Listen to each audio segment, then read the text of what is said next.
welcome to another video for One Loose Sprocket. And today I have this specialized Alice, or Ale as they say it in French, because obviously it's a French word. But this is actually a bike from one of my riding buddies, and as we're riding along yesterday, I realized that his back wheel was really wobbly, and come to find out that a couple of his spokes were loose. So not a broken spoke necessarily, but just loose. So what I'm going to do is actually take it off, kind of clean it up, true up the wheel a little bit, and see if I maybe can just touch it up a little bit, because he's ridden this thing a lot. The guy is 78 years old, rides 250 miles a month, averages about 10 miles a day, depending on the day and the time of week, obviously. But he puts many miles on this bike. But I am impressed that he has the fortitude and the diligence to do that. Keeps himself young, obviously. But we'll see if we can take that off this, because I can see that the sprocket is definitely a bit on the dirty side. So we'll clean that up. Maybe get the chain a cleaning as well, because the chain obviously with time does get dirty, especially in Texas with the nice warm weather. I know that I greased this thing, but I can see now that it is collecting dirt. So we definitely want to re-wax the chain, okay? So as you can see, the wobble on the bike is definitely noticeable through use. Significant amount of use. You can see the wear and tear as well as the dirt grime on the bike. I mean, he goes out all the time and doesn't really spend too much time, you know, cleaning. He would prefer to just ride. So he rides his bike into the ground, so to speak. But again, he has a specialized Alice, and it's a nice bike. It's really a nice one. I also noticed as I was looking at doing my preliminary inspection on the bike, I could see that the bearings on the wheel were actually, it was not rotating really smoothly. It was not rotating as I would expect it to rotate. There's significant amount of wear on the inside, or the bearings are gummed up, one or the other. There could be, actually could be a myriad of things that are going on, but I did notice that, and I was like, definitely gonna have to rework or at least repack the bearings to bring them back to a smooth operating situation, condition. And that's really what I was trying to do, or at least that was my intent while I did this correction for the bike trueness.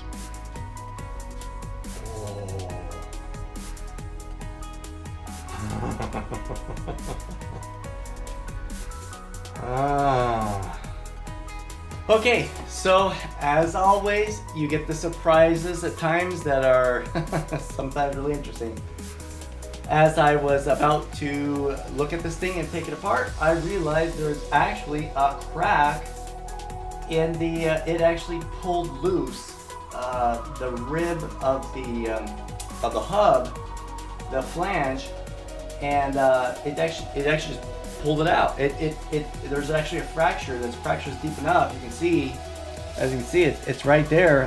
That's why this was the loose spoke, is because it simply just pulled loose.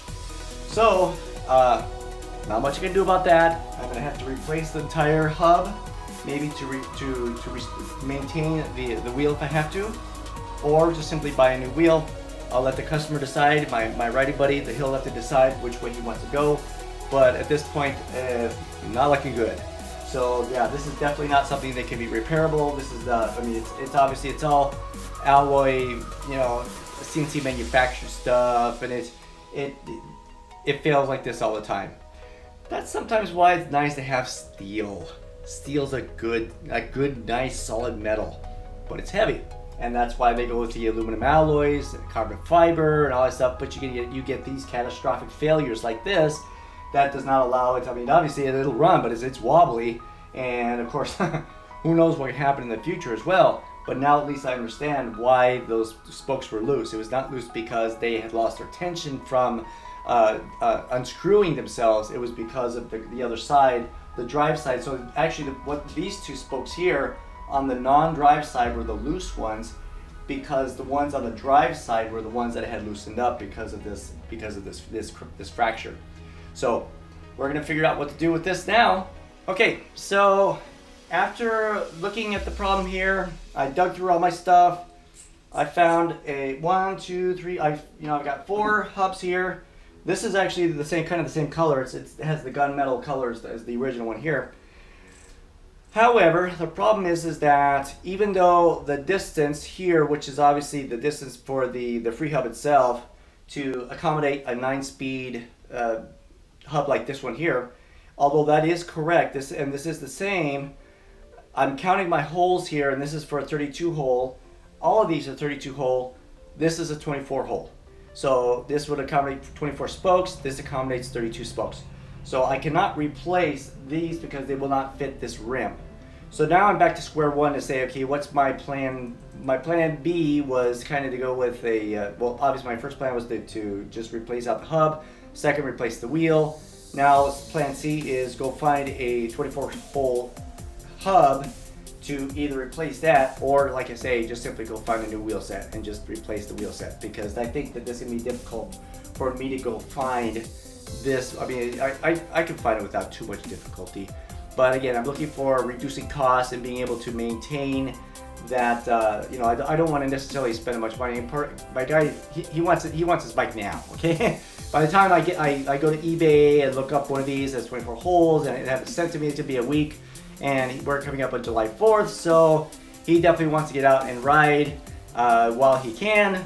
And so what he actually, strangely enough, had donated a wheel set to me in the past, and I'm going to see if that same wheel set will be able to return the favor and give it back to him on his bike. So we will give that a shot and see what happens. So after discussing with my riding buddy about his bike that he has here, and considering all the options, he decided that the best option for him would be to swap out this entire wheel and his front wheel as well to this new wheel set that I built a few months back. But it has a rim braking surface, as well as it has a center lock for Shimano disc brakes as well. And so obviously it has a dual purpose, can be used dual purpose, but this is what I'm going to use instead. And he opted to go this route because he basically said, hey, what would you suggest, and what is most convenient for you? Well, the most convenient thing is just swap out the tires and the tubes, just put them on these guys, and I'm done.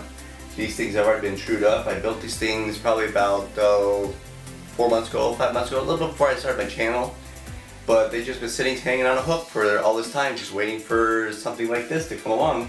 And they're really nice. They have Mavic. These are Mavic hubs or rims. Sorry, Mavic rims, and they're Shimano hubs. So they are, and they're the right size. And now I don't have to worry about the hole size or anything like that because I already built them. So these are actually 36 hole hubs. So they've got plenty of spokes.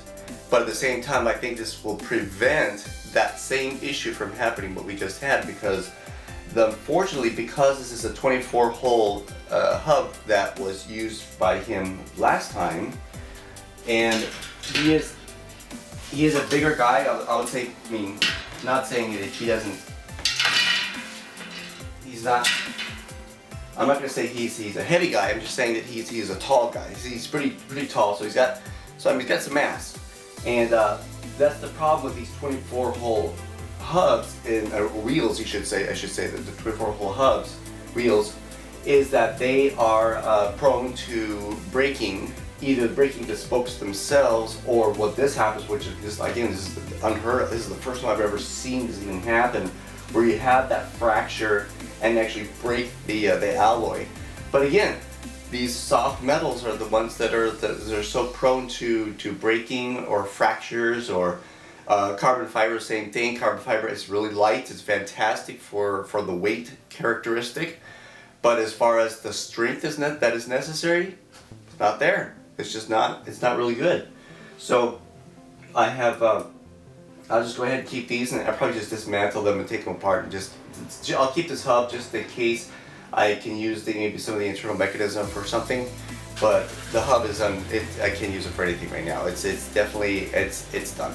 Okay, so I'll go ahead and switch them out and clean up the bike a little bit, and I should be done. So now for the easy part of removing the tire and tube from the old wheel set. And obviously the bead is actually stuck to an extent. It's kind of stuck to the inside rim because of the pressure of the tires, that it will cause it to almost fuse to it. It's almost like it seals itself as if it were like a tubeless tire, but that's not really the case. It's just simply the way that the rubber handles that pressure is by basically sealing itself to that rim. So once I was able to remove those, then I could see that the tires were somewhat dingy, somewhat dirty from use, and I decided that the best thing I could do was just clean them up. After giving it a quick rub down and inspection of the tires just to confirm that everything was okay, there was no cracks or sidewall tears. I mean, the tires obviously had been used for quite some time, but they're some Continental Gator skins, which are very good tires. And no, I didn't see anything that jumped out at me as being nasty. So I just went ahead and mounted the two tires with their tubes on the new wheel set, and again inspecting the tubes as well for anything that might be damaging or anything like that. But again, because I just pulled them off the original wheel set and did not have any issues, I was not expecting them to be bad. From there I started in on the chain, and man, this was a good one. Yeah, like I say, you can see the theme here. The chain was so dirty that I had to do about 5 washings with my mineral spirits and swirling it around, dumping out the bad mineral spirits, adding some new clean stuff and swirling it around some more, getting off some more dirt, dumping that out. I finally said that 5 times. You can see that I have some basically it looks like some metal filings at the bottom, and that is just all from the chain. So that's why it's good to keep your chain well lubricated as best you possibly can to avoid these issues and have chain failures. I mean, I've had links break because they've gotten too rusted, or because they stretch. And again, the chain is probably the single most difficult piece of the bike to maintain, but if you do, it definitely is worth it, because it's the transfer of power from the crank to the rear sprocket, and that transfer has to be as clean as possible. It's just like having a dirty transmission in your car.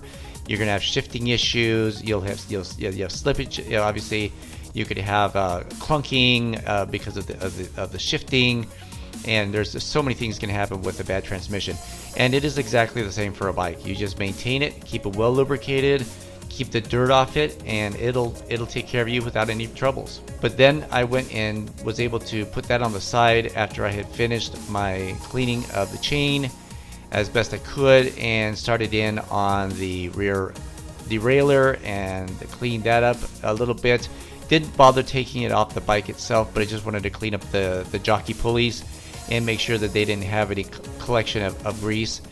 Now, I typically will wax my chains, and I have waxed this in the past, but apparently he has decided to put some grease on there, because I can see the caking of the grease on the pulleys themselves, and that is a good indicator that grease is being used. I don't necessarily recommend using grease unless you simply have nothing else to use. Wax is better, especially for dry conditions, and if you don't have wax, use a wet lube, it's much more effective for keeping the dirt and the grime away from that chain.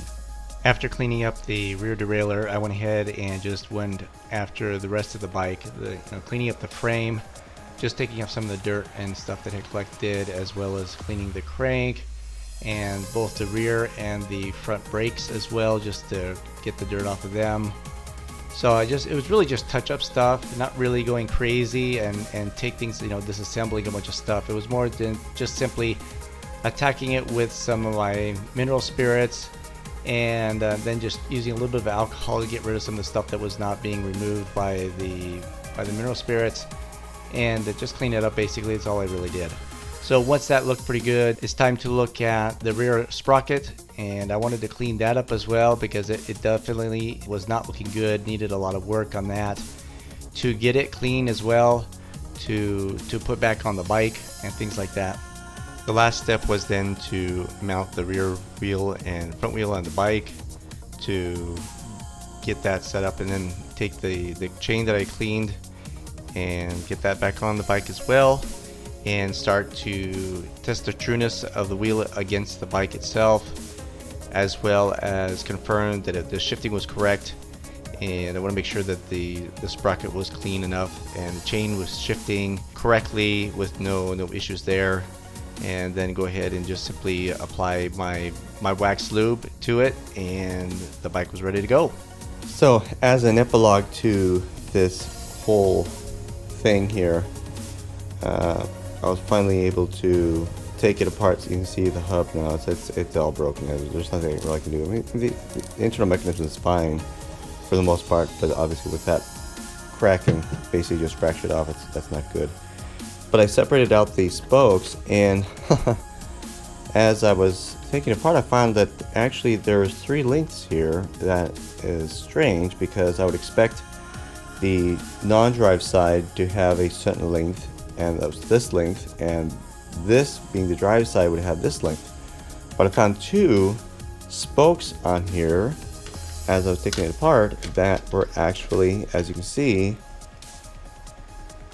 quite a bit longer by about 3 to 4 millimeters longer. So anyway, but you know, that's kind of the way you figure things out. Until the next video, share, like, subscribe. See you then.